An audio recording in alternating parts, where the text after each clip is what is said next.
नमस्कार, मी कुमारी सक्षना सलगर, राष्ट्रवादी युवक काँग्रेसचे प्रदेशाध्यक्ष, जिल्हा परिषद उस्मानाबादला मेंबर आहे.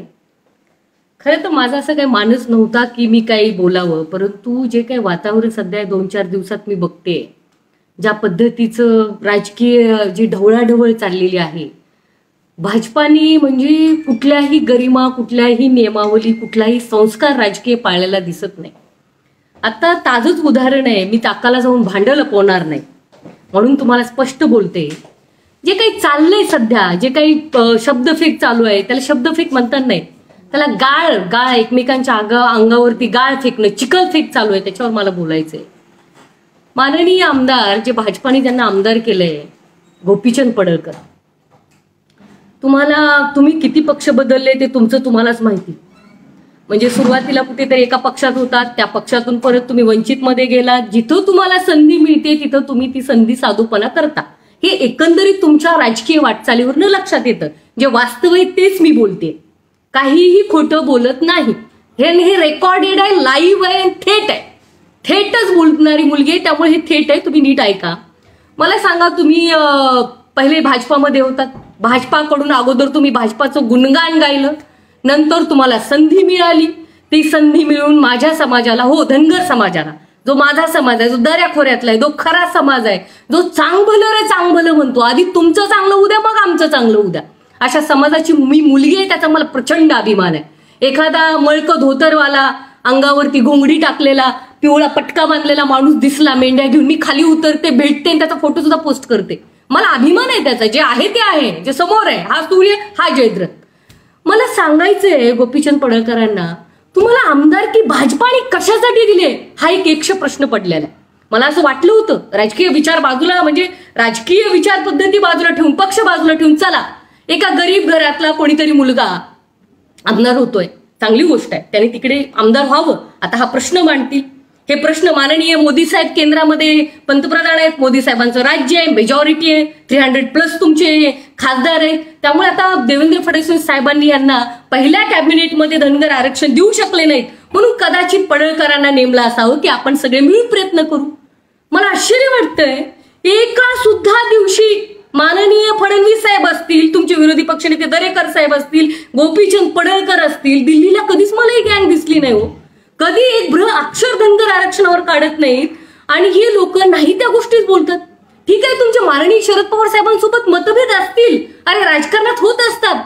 माननीय आत्रे साहेबांची, कैलासवासी आत्रे साहेबांची, कैलासवासी यशवंतराव चव्हाण साहेबांसोबत मतभेद होते, ते पण बोलायचे, एकमेकावर टीका करायची. परंतु हे राजकारण कुठल्या थराचं आहे, काय भाषा वापरतोय आपण. म्हणजे मला आश्चर्य वाटतं. माननीय सुप्रियाताईचा 30 जूनला वाढदिवस होता आणि 30 जूनच्या वाढदिवसा दिवशीच माझ्या ऐकिवात आणि माझ्या बघण्यात एक बातमी आली, म्हणे काय ते घाणेरडे वाक्य, काय ते शब्दफेक मला इथं सांगू सुद्धा वाटत नाहीयेत. हिशोबात गेले आणि पोरग नाही नशिबात.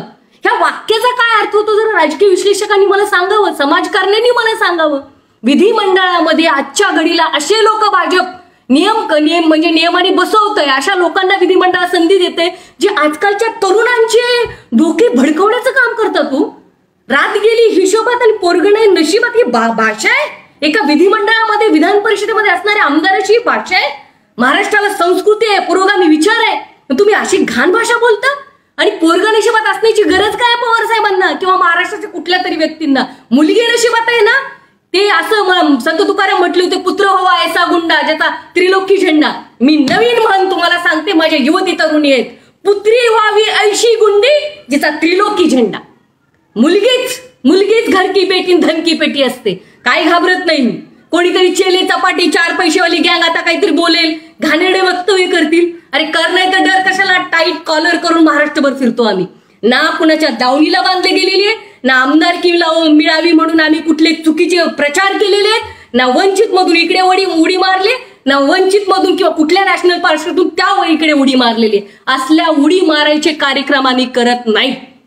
खानदानी आहेत आणि राजकारणी शब्द पाळणारे लोक आहेत आम्ही. आजकालच्या तरुणांना तरुणींना ही भाषा देऊन पोरं बी हुर्रे गँग. अरे कशाला करताय रे हुर्रे. अरे ज्या भाजपाची तुम्ही धुनी धुताय ना, त्या भाजपाला विचारा, कुठे आहेत महादेव जानकर साहेब, कुठे आहेत आमचे प्राध्यापक राम शिंदे साहेब, कुठे आहेत आमचे अण्णासाहेब डांगे साहेब. का अण्णासाहेब डांगे साहेबांना पक्ष बदलावा लागला विचारा त्या भाजपाला. माझे धनगर समाजातली जी मुलं आहेत ना, त्या मुलांना मी सांगते, मी मुक्काम पोस्तेर, तालुका जिल्हा उस्मानाबाद, माझ्या घरी येऊन मला प्रश्न विचारू शकता. मी जे बोलते ते खरं बोलते आणि खरं बोलते म्हणूनच लोकांना आवडतं. मी खोटं बोलत नाही आणि मी कोणाच्या पालख्या तर मुळीच वाहत नाही. ज्या दिवशी मला वाटेल कोणी माझी फसवणूक करते त्या दिवशी माझा निर्णय तुम्हाला दिसेल. मी अशा पक्षात आहे जिथं पुरोगामी विचार सांभाळला जातो. फुले शाहू आंबेडकरांचं तुम्ही नाव घेता का हो? मग का मला सांगा, भाजपाने माननीय पंकजाताई मुंडे जरूर भाजपात असतील, असू देत, महिला म्हणून आम्हाला आदर आहे. का हो त्यांना एमएलसी दिली नाही? पंकजाताईकडे गट्स नव्हते? पंकजाताईंना बोलता येत नाही? पंकजाताई नेतृत्व करू शकत नाही? भाजपाला विचारा का राम शिंदेना एकदम असं खड्यासारखं उचलून बाजूला टाकलं. भाजपाला विचारा, ज्या महादेव जानकरांमुळे तुमची 2000ला सत्ता बसते तेव्हा त्या महादेव जानकरांना कुठे ठेवलं तुम्ही? पक्षात कुठलं पद दिलंय तुम्ही? अरे तुम्ही नुसता वापर करता बहुजनांचा आणि तोंड उचलून म्हणता ओबीसी आरक्षणासाठी सत्ता द्या, आम्ही एका दिवसात देऊ. अरे डबल ढोलकी कार्यक्रम तुमचा. अशा पक्षाला महाराष्ट्राने धडा तर शिकवलाय. मला तुम्हाला सगळ्यांना सांगायचं, तरुण मित्रांना आणि माझ्या सगळ्या भगिनींना, हे समजून घ्या. बुद्धिभेद करतं भाजप. आज नाही, पहिल्यापासून RSS ची विचारधाराच आहे. फक्त संघोट्यांना, मी कुठल्याही समाजाचा अनादर करू इच्छित नाही, संघोट्यांना पुढे करायचं आणि बहुजनांचा बळी घ्यायचा. अरे पूर्वीपासून चालू चालले. द्रोणाचार्य एकलव्याचाच अंगठा मागतात. का एकलव्याचा अंगठा मागतात? आताची माझी तरुण भाऊ मंडळी, गरीब पोरं घरी बसतात आणि ह्यांचा प्रचार, आमचे शेठ एकच चंद गोपीचंद. अरे गोपीचंद तुम्ही बोला ना, आमच्या पोरांच्या शिक्षणावर बोला. जो दर्याखोऱ्यात मेंढी घेऊन जाणे माझी बहीण आहे ना, तिच्यासाठी तुम्ही विधान परिषदेमध्ये आवाज का नाही उठवत? का नाही पंतप्रधानांना भेट घेत? तुम्हाला अडवलंय का? तुमच्या पायाला बेड्या घातलेत का? समजून घ्या बुद्धिभेद कशासाठी चालू आहे. माननीय पवार साहेबांना बोल इतकी बदनामी करा. अरे नाही होता ऐसा, राजनीती ऐसी चलती नाहीये. अशा पद्धतीने 2 दिवसात आणि कोलौसात कार्यक्रम नाही होत. लॉंग टर्मचा विचार करा. एक विचार पद्धत, एक वैचारिक अधिष्ठान असलं पाहिजे. मी मुलगी आहे म्हणून बोलत नाही, माझा विचार पक्का आहे. I am an MTech, I did my MTech. मी एक इलेक्ट्रॉनिक इंजिनिअरिंग केलेली मुलगी आहे. मला तुम्हाला सांगायचं, मी असं कोणाच्याही दावणीला माझ्या समाजाला बांधणार नाही. बिरोबाची शपथ कुठेतरी घेतली, माझ्या बिरोबा देवाला फसवलं, भंडारा घेऊन फसवलं आणि त्याचं तुम्ही समर्थन करता. मला एक गोष्ट तुम्हाला सांगायचंय, गोपीचंद पडळकर म्हणजे धनगर समाज नाही. आदरणीय कैलासवासी बापू शेंडगे साहेब होते, जे माननीय पवार साहेबाच्या खांद्याला खांद्या लावून काम केलेलं आहे आणि त्यावेळेसच ओबीसीचं आरक्षण झालेलं आहे. जरा माहिती घ्या तुम्ही सगळेजण आणि माहिती घेऊनच तुम्ही सगळे बोला. अरे काय बोलता तुम्ही? मंडल आयोग, VP सिंग, नरसिंहराव, माननीय पवार साहेब यांनी ओबीसी आरक्षण दिलेलं आहे आणि आता काय भाजप सांगताय की ह्यांच्या काळामध्ये सुप्रीम कोर्टात गेलं. मी अतिशय जबाबदारीने बोलू इच्छिते, ओबीसी आरक्षणाला धक्का लावण्याचं काम महाराष्ट्र सरकारमध्ये जेव्हा फडणवीसांचं राज्य होतं, माननीय फडणवीस मुख्यमंत्री होती त्यावेळेस लावलेलं आहे. त्यावेळेस मुख्यमंत्री झोपेत होते काय? आज पुळका आला. अरे नुसते अंगठे कापून घेता तुम्ही, आमच्या दलितांचे अंगठे कापता, बहुजनांचे अंगठे कापता. तुम्हाला काय वाटलं आम्ही शांत बसू? केंद्रात जरूर तुमचं सरकार असेल. मी एक जबाबदार जिल्हा परिषद मेंबर, राष्ट्रवादी काँग्रेसची प्रदेशाध्यक्ष नात्याने तुम्हाला सगळ्यांना सांगू इच्छिते, जोपर्यंत माझ्या ओबीसी समाजाच्या 55,000 जागा आम्हाला मिळत नाहीत आणि हे जे आरक्षणावर स्टे आणलाय तो हटत नाही, तोपर्यंत या महाराष्ट्रामध्ये ओबीसीचं जर आरक्षण तुम्ही देत नसाल तर निवडणूक होऊ देणार नाही स्थानिक स्वराज्य संस्थेची. आज मी कशामुळे आले मला सांगायला लाज वाटत नाही. खूप लाजायचं काही कारण नाही. जे खरं आहे ते माझं आहे आणि जे माझं आहे ते खरं आहे. मी ओबीसी म्हणूनच 2 वेळी जिल्हा परिषद लढवली. 2012ला ओबीसी राखीव होतं, मी लढवली. 2017ला मला ओबीसी राखीव महिला होतं, मी लढवली. आणि आज जर भारतीय जनता पार्टी वरून पुतना मावशीचं प्रेम आणत असेल, पुळका आणत असेल आणि बुद्धिभेद करून आमचं आरक्षण हटवण्याचं, आमच्या सगळ्याच मागासवर्गीयचं हटवण्याचा प्रयत्न करत असेल तर मला इशारा द्यायचा आहे, महाराष्ट्रात एकही निवडणूक पार पडू देणार नाही. बहिष्कार असेल आमच्या सगळ्यांचा. आम्हाला हद्दपार करू इच्छिता तुम्ही? तुमचा अजेंडा आम्हाला माहिती आहे. गुजरातमध्ये काय केलं? इथं तरुण मंडळी भरपूर आहे म्हणून सांगते, गुजरात फाईल्स वाचा जरा राणा आयुबांचं. त्यांनी लिहिलेलं आहे हा काय यांचा अजेंडा आहे मोदी साहेबांचा आणि अमित शहाचा आणि फडणवीसांचा. फडणवीस साहेब पहिल्या कॅबिनेटला मुख्यमंत्री पद तुम्ही झाल्यानंतर धनगर आरक्षण देणार होतात. का हो 1,000 कोटी रुपये तुम्ही दिले नाही? सांगावं मला जरा सांगा तुम्ही. मंत्रालयामध्ये मी पण चौकशी केली, ओबीसी मंत्रालयात जाऊन चौकशी केली, समाज कल्याण विभागाकडे जाऊन चौकशी केली.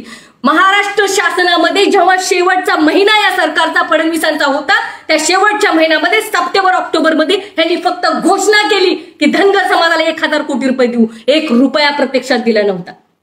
म्हणजे जेव्हा सगळं जेवण होतं, म्हणजे ओबीसींचा बहुजनांचा वापर कसा असतो मला मोठे माणसं सांगतात. आपल्याला जेव्हा फोडणी द्यायची असते तेव्हा पहिले कढीपत्ता आणा, त्या कढीपत्त्याला आणायचं, नीट सोलायचं, नीट कापून त्या कढीपत्त्याचं त्या उकळत्या तेलामध्ये टाकायची आणि फोडणी द्यायची. तसा तुम्हाला वापर करायचा आहे, तुम्हाला तसा वापर आम्ही करू देणार आहे. अरे हा जमणार नाही. केंद्र सरकारला आणि फडणवीसांच्या सगळ्या अगल बगल बच्चांना मला सांगायचंय, हे आम्ही खपवून घेणार नाहीत. माननीय पवार साहेबांवरती टीका करून कोणी मोठं होत असतं. अगर आसमान में थूकोगे ना तो थुकी तुम्हारे मुंह पर आकर गिरेगी. हे बंद करा धंदे आणि कामाचं ते बोला जरा आरक्षणावरती. मला पडळकरांचं स्टेटमेंट नाही दिसलं. मला वाटलं आता हे तरुण आहेत, माझे बंधू तरुण आहेत पडळकर साहेब, आता बोलतील ओबीसी आरक्षणावरती. अहो ओबीसी आरक्षणावरती ओबीसी आरक्षण केलं यांची तळपायची आग मस्तकाला जाईल. यांना धनगर आरक्षण मिळत नाही म्हणून यांना वाईट वाटेल. ह्याच्यावर बोलताना दिसतच नाही आमचा भाऊ. बोलायचं शरद पवार साहेबांचं हे शरद पवार साहेब. अरे काय पवार साहेबांवर बोलता? सगळ्या दुनियाला माहिती आहे त्यांनी मंडळ आयोग स्थापन करून आपल्याला ओबीसीचं आरक्षण दिलं. सगळ्यांना माहितीये. कैलासवासी बापू शेंडगे साहेबांना माहितीये. आज बापूंचे चिरंजीव आदरणीय अण्णा शेंडगे अण्णांना माहितीये. प्रकाश अण्णा शेंडगे का भाजपातून गेले? जरा धनगर पोरांनी विचार करा. का पंकजाताईंना एमएलसी विचारत नाही? जरा ओबीसींनी विचार करा. सगळ्यांनी विचार करा. आज आमचे राम शिंदे साहेब, काय कमी आहे राम शिंदे साहेबांमध्ये? एक निष्ठ भाजपाचा कार्यकर्ता अगदी खड्यासारखं बाजूला काढलं.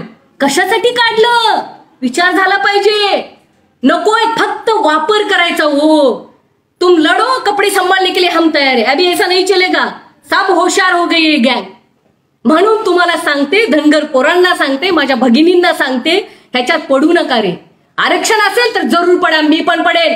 जरी महाराष्ट्रामध्ये राष्ट्रवादी काँग्रेस पार्टी, शिवसेना आणि काँग्रेस पार्टीचं सरकार असलं तरी वारंवार मी जबाबदारीने बोलते. वारंवार जेव्हा होम मिनिस्टर साहेब होते तेव्हा मी त्यांच्याकडे, माननीय अण्णा असतील, शेंडगे अण्णा असतील, आम्ही सगळ्यांनी, बदे साहेब असतील, आम्ही सगळ्यांनी, आमचे उत्तमराव जानकर साहेब असतील, आम्ही सगळ्यांनी जाऊन भटक्या आमचा जो समाज आहे, जो धनगर मेंढपाळ आहे, त्याच्यासाठी आवाज उठवलेला आहे.